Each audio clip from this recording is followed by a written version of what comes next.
কাটারি দিয়ে হেসো দিয়ে ওকে তাড়া করায়, এখান দিয়ে ওকে বেরো মানে হাতে মুগুর ছিল সেটা দিয়ে মাথায় আঘাত করেছেন উনি প্রচণ্ড।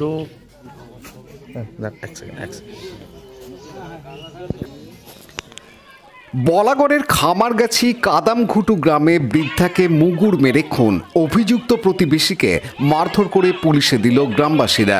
বলাগড় থানার পুলিশ ঘটনার তদন্ত শুরু করেছে। স্থানীয় ও পুলিশ সূত্রে জানা গেছে, খামারগাছির কাদামঘুটু গ্রামে আজ দুপুরে প্রতিবেশী যুবক সমর সোরেন মদ খেয়ে গালিগালাজ করছিল। তা নিয়ে বছর 60-এর বাদলি মান্ডির সঙ্গে বচসা শুরু হয়।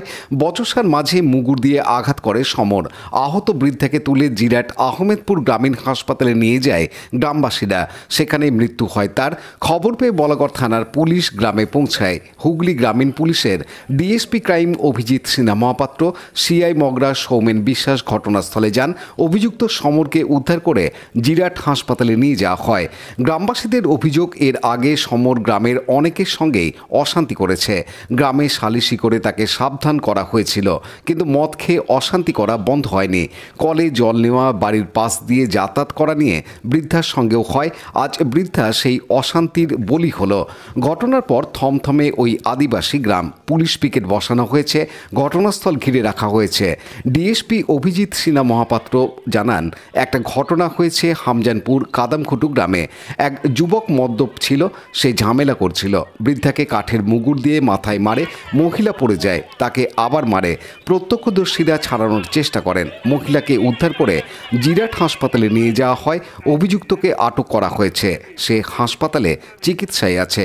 অভিযোগ নিয়ে নির্দিষ্ট ধারায় মামলা রুজু করে তদন্ত এগোবে। ও খেটে খায়, মাঠে খাটে, সকালে বেরো, কারো ঝামেলায় থাকে না। ও এখান দিয়ে বেরোতে দেয় না, ওকে কলে জল নিতে দেয় না, মারধর করে, অনেক কবার মেরেছে। আজকে আবার মাঠ থেকে এসে এখানে বসেছে, বড় ওই মুগুর দিয়ে ওকে মাথায় মেরেছে। ওকে দেখলে ও কাটারি দিয়ে হেসো দিয়ে ওকে তাড়া করায়, এখান দিয়ে ওকে বেরোতে দেবে না, জল নিতে দেবে না, মানে এখান দিয়ে যেতেই দেবে না, না ওকে ওইখান দিয়ে বেরোতেই দেবে না। তাহলে কোথা দিয়ে বেরোবি? এরকমই এলাকায় আরো এরকম মানুষের সঙ্গে সমস্যা করে। হ্যাঁ, পাড়ার বউগুলো জল নিতে দেয় না। ওর ঘরের সামনেই তো কল, টিউবকল, একটাই কল এই পাড়াতে, একটাই কল এখানে। হ্যাঁ, আমার উপরে অত্যাচার করেছিল। ওই বাড়িতে ঘুমোই, বাড়িতে ঘুমোর অবস্থা, ওই দরজা কুরুল দিয়ে মারছিল।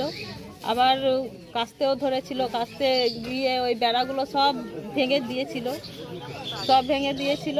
তারপরে পুলিশকে খবর দিলাম, দিয়ে এলো, বুঝাবার পর সব চলে গেল, সব ইয়ে হয়ে গেল। সব বুঝিয়ে বলছে এবারেই ভুল করেছি। ওর মারা বললো যে ভুল করেছে, এবারে ক্ষমা করে দাও। হয়তো ক্ষমা করে দিল, দিয়ে পুলিশরা চলে গেল। আমিও বাড়িতে ঢুকলাম, আমরা এবার ঘুমোলাম। আর তারপরে ওরা ওখানে বসে বসে কী করছিল আমি জানি না।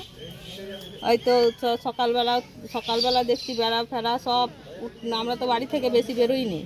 ওই রাত্রিবেলা পুলিশ যখন আমি খবর দিয়েছি তখন এলো, সব আমি বললাম যে বেড়াগুলো দেখো, দরজাগুলো সব। কি কারণে আপনার আর বলো না, ও মদ খেলেই আর নেশা করলেই একটু সবাইকে গাল দেবে, সবাই পাড়াতে জ্বালিয়ে ছাই করে দিচ্ছে। কি চাইছেন ও কি পাড়াতে থাকুক? আমরা জানি না, ওরা ওদের সাথে কথা বলি না। না, আপনারা চাইছেন কি ও পাড়াতে থাকুক? না, ও পাড়াতে যেন না থাকে। ঘটনাটা হচ্ছে বাদলি মান্ডি বলে একজন ভদ্রমহিলা, এই পাড়ারই বাসিন্দা, মাঠে কাজে গিয়েছিল, মাঠের কাছ থেকে বাড়ি ফিরেছিল। আর যে সমর সরেন যে ওনাকে মার্ডারটা করেছেন, মানে হাতে মুগুর ছিল সেটা দিয়ে মাথায় আঘাত করেছেন। উনি প্রচণ্ড মানে বাজে ছেলে এবং পাড়ার সমস্ত মহিলাদেরই বিভিন্ন সময় উত্ত্যক্ত করে থাকে। পাড়ার লোকেরা ওর উপর বীতশ্রদ্ধ। পাড়ার লোক অ্যাকচুয়ালি পাড়াতেও এক ঘরে, এটা আদিবাসী সমাজ, ওরা মোড়লদেরও মানে না, এরকম আর কি ব্যাপার। সেই জায়গায় একটা আকস্মিক ঘটনা এটা ঘটে গেল, মানে মর্মান্তিক ঘটনা ঘটে গেল। এক ভদ্রমহিলাকে এই দুপুরবেলা এই গরমের মধ্যে প্রচণ্ড মুগুর দিয়ে আঘাত করে তাকে মারা হলো। কি কারণে? এর কোনো কারণ নেই। ও অ্যাকচুয়ালি কেন কোন কারণে কোনো ঘটনা ঘটায় বলে জানা নেই।